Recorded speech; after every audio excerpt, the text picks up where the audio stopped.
Hello everyone, welcome back to my channel Bandana Manna. সুপ্রভাত সবাইকে। সবাই কেমন আছো? আশা রাখছি সবাই ভালো আছো। তো দেখো, আমিও কিন্তু ভালো আছি। আর দেখো কি অবস্থা, সকাল সকাল আমাদের ঘরের কাজ হচ্ছে, আর এদিকে দেখো বৃষ্টি শুরু হয়ে গেছে। কেমন দেখো তো এইভাবে মানে কতটা বিরক্ত লাগে বা কতটা অসুবিধা হয় বলো তো। এভাবে ঘরের কাজ হচ্ছে আর এদিকে বৃষ্টি শুরু হয়ে গেছে, আর কোনো রকমভাবে কাজ করতে পারছে না মিস্ত্রিরা ঠিক মতো। কিন্তু কী করা যাবে বলো, কাজে যখন লেগে পড়েছে তখন কাজ তো করতে হবে। তো বৃষ্টি হচ্ছে, এখন বৃষ্টি থামলে আবারও কাজ হবে। বৃষ্টিতে ভিজে ভিজে তো আর কাজ করা যাবে না। আর আমার জিনিসপত্রগুলো বাইরে রাখা আছে, সেগুলোও কিন্তু ভিজছে। কিচ্ছু করার নেই, কী করবো বলো, কোথায় রাখবো, কী করবো, কিছু করার নেই।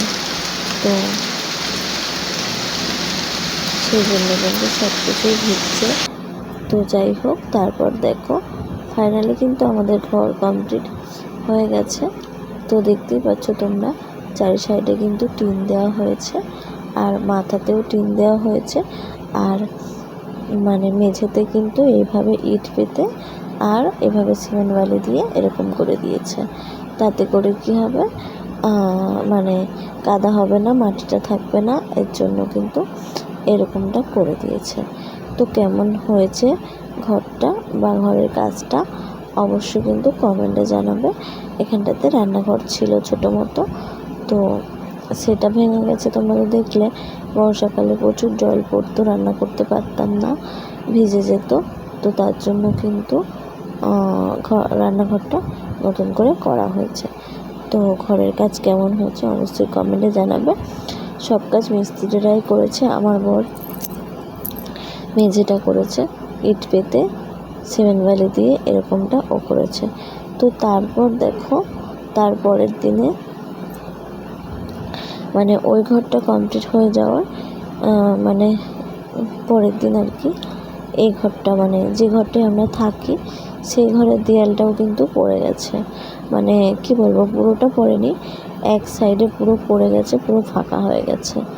তো মানে আমাদের আগের ঘরটা, মানে যে ঘরটাতে আমরা থাকতাম আর কি, ও ঘরটাতে এতটা পরিমাণে, ওটাও টিনের ঘর আর মাটির দেয়াল, তো এতটা পরিমাণে ছোট আর নিচু, তোমরা তো দেখেইছো, পাখা লাগাতে পারি না, সিলিং ফ্যান।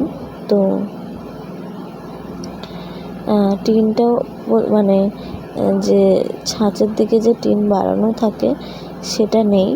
তার জন্য কি হয়েছে, দেয়ালের মধ্যে জল পড়ে পড়ে দেয়ালটা কিন্তু পুরো ভেঙে গেছে, পুরো ভিজে একদম দেয়াল পড়ে গেছে মাটি। তো তার জন্য এই দেয়ালটাকে ভেঙে আমাদেরকে আবার নতুন করে করতে হবে। তো এখন যদি আমরা পুরো ঘরটা ভাঙি অনেক টাকা খরচা হবে, কারণ আমাদের এমনিতেই রান্নাঘর করতে হচ্ছে, রান্নাঘরটা ভেঙে গেছে, তার উপর যদি এই ঘরটা আবারও করি তো অনেকই টাকা লাগবে। তো এত টাকা আমরা কোথায় পাবো? তো সেই জন্য কিন্তু আমরা এখন ঘরের দিকে যাচ্ছি না। তো যে দেয়ালটা ভেঙে গেছে আপাতত সেই দেয়ালটা 3টে টিন কিনে নিয়ে এসে, আর বাঁশ কটা বেশি হয়েছিল রান্নাঘর করতে গিয়ে, তো সেই বাঁশ আর টিন দিয়ে কিন্তু এদিকে দেয়ালটাই কোনো রকমভাবে দেওয়া হচ্ছে এখন আপাতত থাকার জন্য। তারপর পরেরটা পরে দেখা যাবে যে কী হবে। তো দেখতেই পাচ্ছ এখানে ওই ঘরটা তো তোমরা দেখতেই পারলে, কালকে তোমাদেরকে দেখিয়েছি যে মেঝে করা হয়েছে। ও ঘরটাতে এখনও কোনো রকম কোনো জিনিসপত্র নিয়ে যাওয়া হয়নি, আর এ ঘরেই কিন্তু খাট টাট সব কিছু আছে। আর সেই থাকাকালীন অবস্থাতেই কিন্তু দেয়ালটা ভেঙে দিচ্ছে, ভেঙে দিয়ে নতুন করে করবে। কতটা অসুবিধা আমাদের হচ্ছে একবার ভাবো তো। সকালবেলা ঘুম থেকে উঠেই মিস্ত্রি চলে এসেছে, আর এরকম অবস্থা। খাটের বিছানায় মানে বিছানাগুলো একটু গড়িয়ে দিয়েছে, সাইড করে দিয়েছে, আর ওইদিকে মিস্ত্রিরা কিন্তু কাজ করছে। এবার দেখো, যতই গড়িয়ে দিক ধুলো তো ঢুকবেই, তাই না? তারপরে মানে কি বলবো, অনেক রকমের সমস্যা, কিন্তু কিছু করার নেই। ওই ঘরেও জিনিসপত্র নিয়ে যেতে পারছি না, কারণ ওই ঘরটা এখনও পুরোপুরি কমপ্লিট হয়নি, এখনও ভিজে আছে, অনেক রকম টুকিটাকি কাজ বাকি আছে। তো সেজন্য ঘরেও এখন যেতে পারছি না। তো দেখতেই তো পারলে বর্ষাকালে রান্নাঘর ভেঙে গেল, এদিকে ঘরও ভেঙে গেল। তো কী করা যাবে, একটু কোনো রকমভাবে তাপ্পি তুপ্পি মেরে জড়িয়ে জারিয়ে করা হচ্ছে কোনো রকমভাবে আর কি। তো যেটুকু টিন অল্প করে 2-3টে বললাম তো আনা হয়েছে, তো সেখান থেকে আর কি একটা দেয়ালের মতো আনা হয়েছে। তো পিছনের দেয়ালটা মানে মানে ঘরের পিছনের দিকের দেয়ালটাতে প্রচুর পরিমাণে জল পড়ে, তো তার জন্য দেয়ালটা নষ্ট হয়ে গেছে।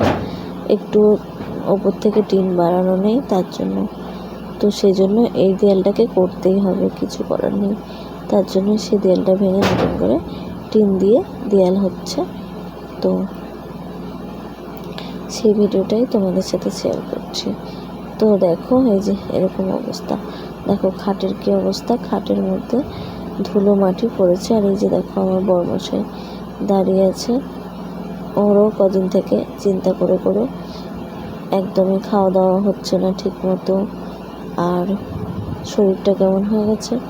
আর আমারও তো এরকমই অবস্থা, প্রতিদিনই মানে কি বলবো, ঠিক মতো ঘরে থাকতে পারছি না, টাইমে খেতে পারছি না, রান্না করতে পারছি না, প্রচুর পরিমাণে অসুবিধা হচ্ছে। তো যাই হোক, দেখো ফাইনালি কিন্তু এরকম হয়েছে পিছনের দেয়ালটা। তো দেখতে পাচ্ছ ওই সাইডে কিন্তু মাটির দেয়াল আছে, আর পিছনের যে দেয়ালটা ভেঙে দিল সে দেয়ালটা ভেঙে কিন্তু টিন দিয়ে বাঁশ দিয়ে এরকম করে দিয়েছে, টিন আর বাঁশ দিয়ে এরকমটা করে দিয়েছে। এটা হলো ফাইনাল লুক। তো কেমন হয়েছে অবশ্যই কমেন্টে জানিও। তো ভালো লাগলে, চ্যানেলে নতুন হলে চ্যানেলটাকে সাবস্ক্রাইব করে পাশে থেকো। আর আমার পুরনো বন্ধুদেরকে তো অসংখ্য অসংখ্য অসংখ্য ধন্যবাদ ও অনেক অনেক ভালোবাসা। আমার সকল ইউটিউব বন্ধুদেরকে আমার তরফ থেকে প্রাণ ভরা ভালোবাসা।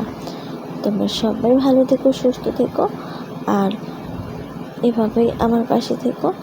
আমি অবশ্যই তোমাদের পাশে আছি এবং থাকবো। শুধু আমার একটু সময়ের কি বলবো অভাব হয়ে যাচ্ছে। দেখতেই তো পাচ্ছ, বুঝতেই পারছো তোমরা না, যে বর্ষাকালে আমার কতটা ক্ষতি হয়ে গেল। তো তার জন্য এখন একটু সময়ের অভাব হয়ে গেছে। যাই হোক, টাটা, সবাইকে ভালো থেকো।